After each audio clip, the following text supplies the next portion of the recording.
Magic Johnson, a 5-time NBA champion and Olympic gold medalist with the legendary 1992 Dream Team, ruled the court like no one else. But even a superstar like him had players he couldn't stand facing. Some rivals pushed him to the edge, frustrated him, and even embarrassed him during games. Stick around to see the top 6 players Magic hated the most, and you're not gonna believe number 1.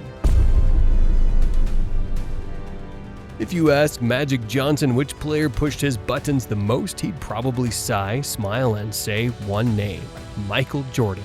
Their story isn't just two legends battling for trophies, it's about ego, pride, and how one man's rise threatened another's throne.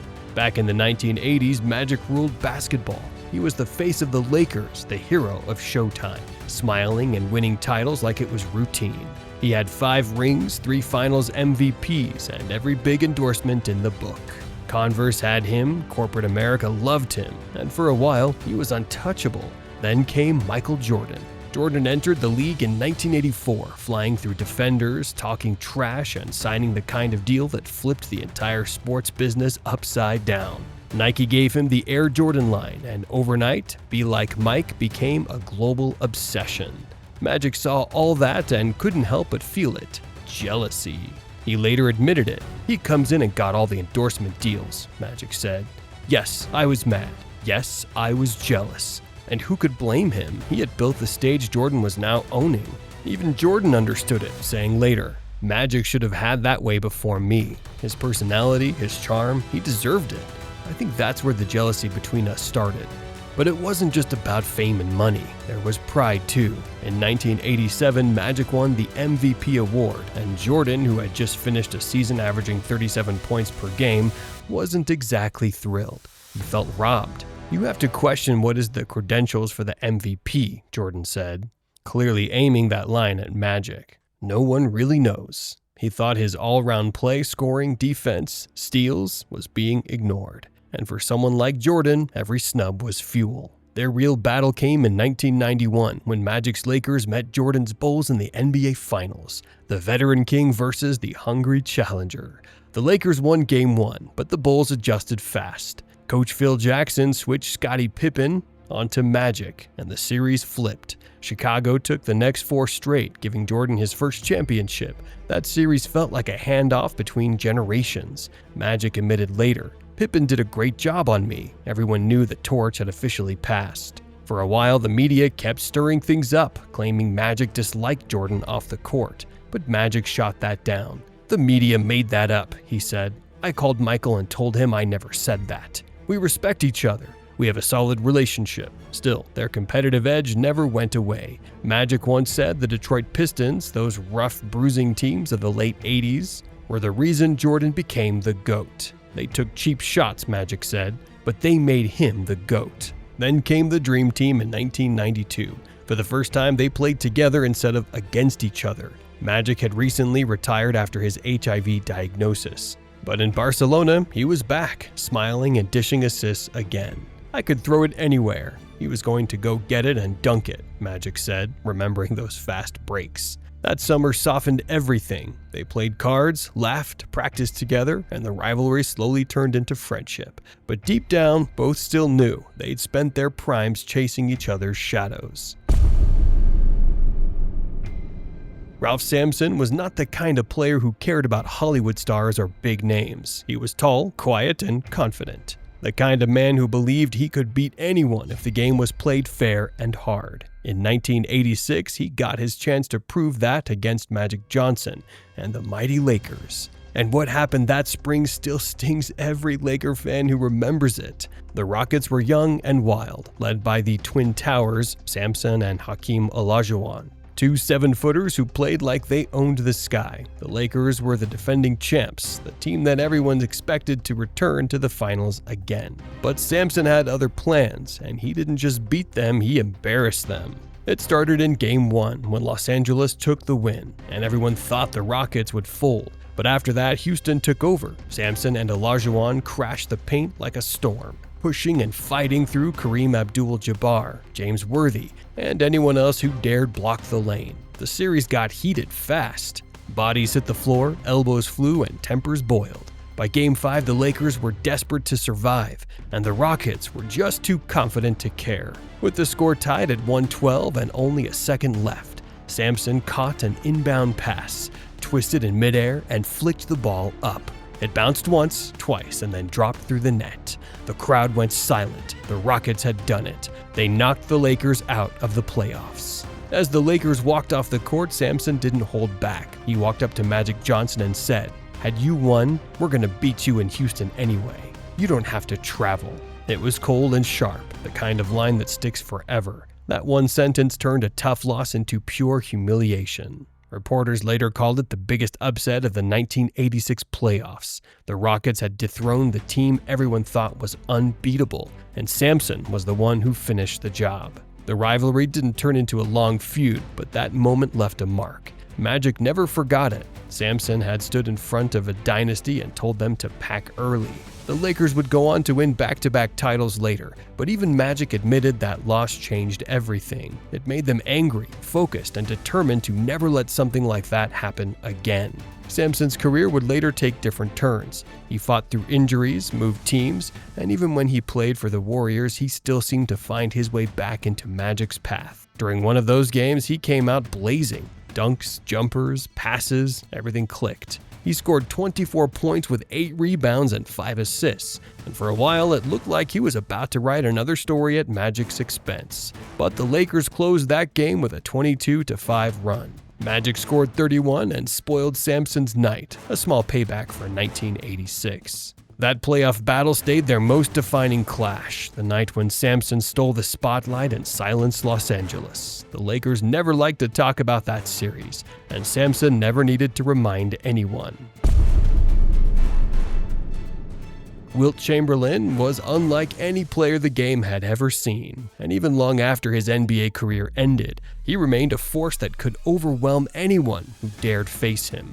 In the early 1980s, Larry Brown, then coaching UCLA, saw something that left him completely stunned. Wilt, who had been retired for nearly a decade, often showed up at the men's gym on UCLA's campus to play pickup games. And on one particular day, he squared off against Magic Johnson and a group of NBA stars. The matchup was supposed to be fun, a casual contest between the young pros and the retired legend, but it quickly turned into a display of Wilt's unmatched dominance. Brown recalled that during the game, Magic called a couple of questionable fouls and even a goaltending on Wilt. Chamberlain's response was immediate and commanding. "There will be no more layups in this gym," he said. And from that moment, every single shot Magic attempted was blocked. It didn't matter how high he jumped or how perfect the form was. Wilt altered everything with his length and timing. Larry Brown said he watched in disbelief as Wilt blocked every shot in that pickup game, proving that even at 43 he was untouchable. The tension between the two players was tangible. Wilt's competitive edge and sheer confidence didn't allow for anyone to dominate him, and he made sure Magic understood exactly that. The game escalated quickly. Wilt, who had been provoked by the fouls, came up with the next 30 shots, and they were nothing but dunks. Every attempt by Magic or his teammates was met with raw power and precision. Larry Brown described the scene as unbelievable, emphasizing that Wilt didn't just block a few shots, he shut down the basket entirely. At one point he told everyone, "We're going to play a game till 12. Winners stay, and there will be no more shots made at this basket." And then he backed it up with every block and dunk. Chamberlain's conditioning and athleticism at that age were remarkable. Even when he was invited by the Cleveland Cavaliers and later the New Jersey Nets to return to the NBA, his skill and fitness level made the idea plausible. People were amazed at how well he had maintained his strength, coordination, and timing, even decades after his peak. Those who played with and against him, like Larry Brown and Don Chaney, spoke about Wilt as if he were invincible.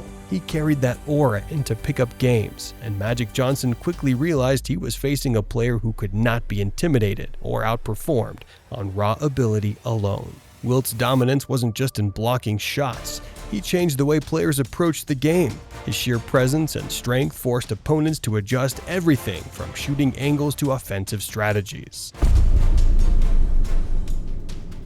Magic Johnson hated facing Larry Bird. There was no hiding it. Their rivalry didn't start in the NBA. It started years earlier at the 1979 NCAA championship game.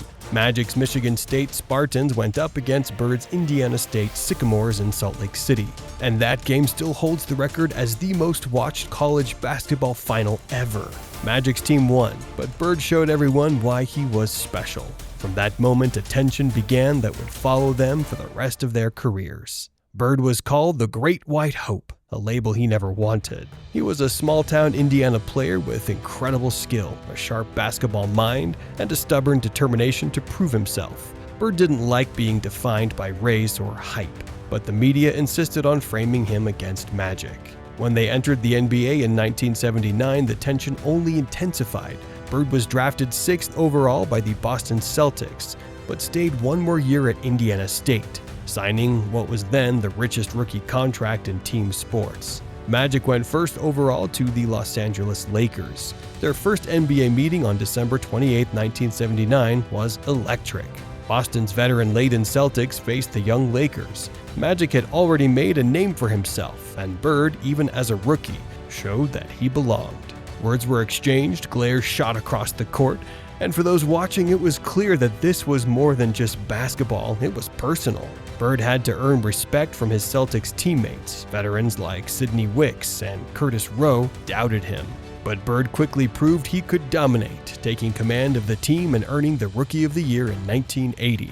Meanwhile, Magic led the Lakers to the NBA championship and won Finals MVP in his rookie season.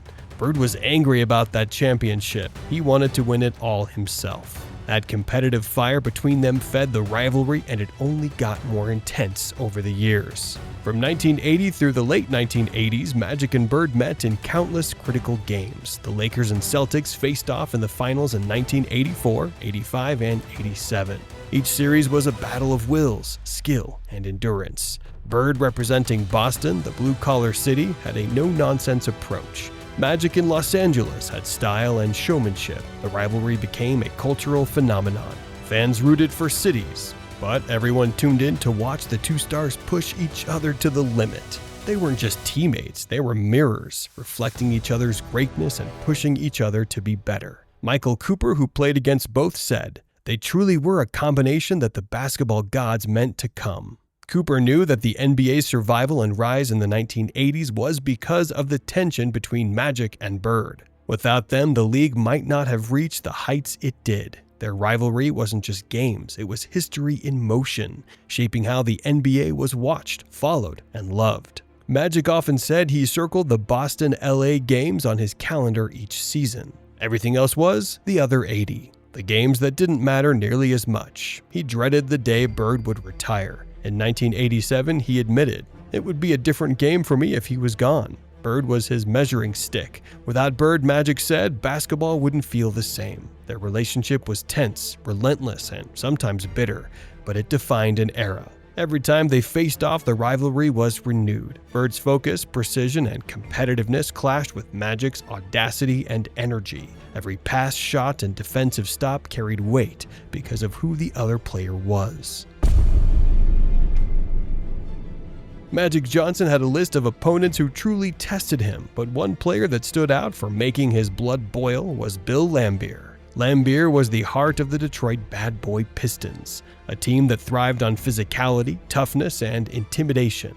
From the moment Magic faced them in the 1980s, he knew these games would be different. The Pistons weren't just another team to beat. The rivalry really took shape during the 1988 NBA Finals. Magic's Lakers were the glamorous team, fast-paced, flashy, and filled with all-stars.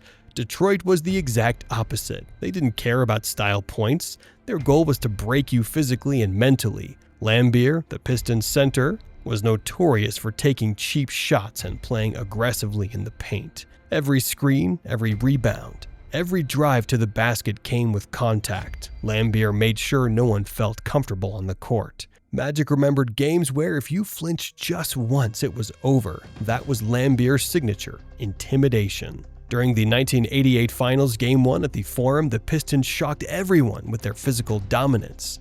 Lambier wasn't just boxing out for rebounds. He was sending a message. Every play he challenged Magic's teammates, pushed them to the limit, and made the Lakers rethink every move. Magic had to navigate not only the talent of Isaiah Thomas, Joe Dumars, and Vinnie Johnson, but also Lambier's psychological warfare.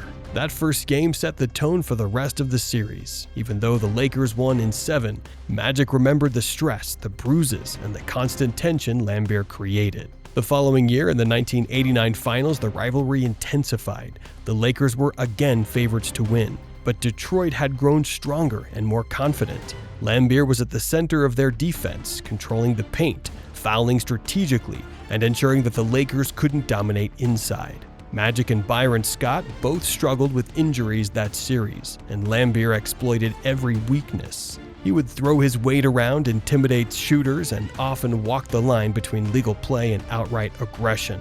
The Pistons swept the Lakers, proving that Lambier and his team were more than just tough.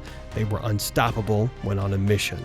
Off the court, Magic never hid his frustration with Lambier. He respected the Pistons for their achievements, but the way Lambier targeted him and his teammates left a mark. Conversations after games were tense. Press conferences were filled with subtle digs and unspoken challenges. Lambier loved to antagonize, and Magic had to hold his composure in front of cameras while feeling the sting of every hit, every hard foul, every psychological trick. Lambier's role in the rivalry went beyond his stats. He was the embodiment of Detroit's identity during that era: tough, unyielding, and relentless. Every matchup against him was mental and physical warfare. Magic recalled moments when he had to push through pain, ignore provocations, and keep the Lakers together because Lambier thrived on breaking concentration and morale. Even when Magic's team won in 1988, the victory felt incomplete because of the sheer struggle against Lambier's presence.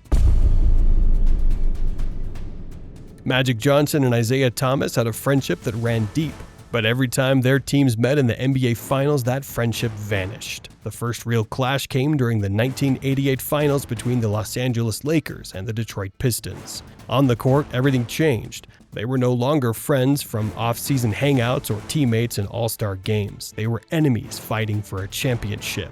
The tension boiled over in Game 3. Thomas shoved Magic during a dead ball, and Johnson immediately clapped back, whacking Zeke in midair. It was a physical statement as much as a personal one. After the game, Thomas tried to downplay it, saying, "We're both trying to win the championship." But Magic saw through the grin and the words. It wasn't friendship, it was survival. Every move, every play, every shove mattered. Off the court, they might have laughed together, but on the court, nothing else existed. Magic knew it from the start. He said the friendship would always be there after the series, but until then, it was all about winning. "You can always be friends after the series is over," he said, putting their bond on hold while every minute of the finals became a personal battle. Both players gave everything, and every game showed the intensity of their rivalry. Magic averaged 21 points and 13 assists per game, while Thomas was right there, averaging 19 points and 9 assists. Their stats didn't tell the full story. Every possession was a war of wills. The following year, 1989, the rivalry intensified. Magic and the Lakers were hit by injuries, and Thomas took full advantage. Detroit swept Los Angeles, and the championship finally swung to the Pistons. That series added another layer to their complicated relationship. On one side, there was respect for each other's skill. On the other, there was frustration, bruises, and memories of clashes that could not be erased. Years later, the rivalry affected more than just the finals. After Magic announced he was HIV positive in 1991, rumors began spreading that Thomas mocked him behind his back. This created a permanent crack in their relationship. When the 1992 Dream Team was formed, Magic later admitted that Thomas had a hand in being left off the roster. "Isaiah has to own up to his own problem," Magic said, pointing to Thomas's role in the situation. Thomas explained that rumors and personal tensions made it impossible for other stars to want Thomas on the team. Jordan, Bird, Pippen, Malone, and even Magic himself navigated a web of personal issues, but Thomas's own actions were part of why he was excluded.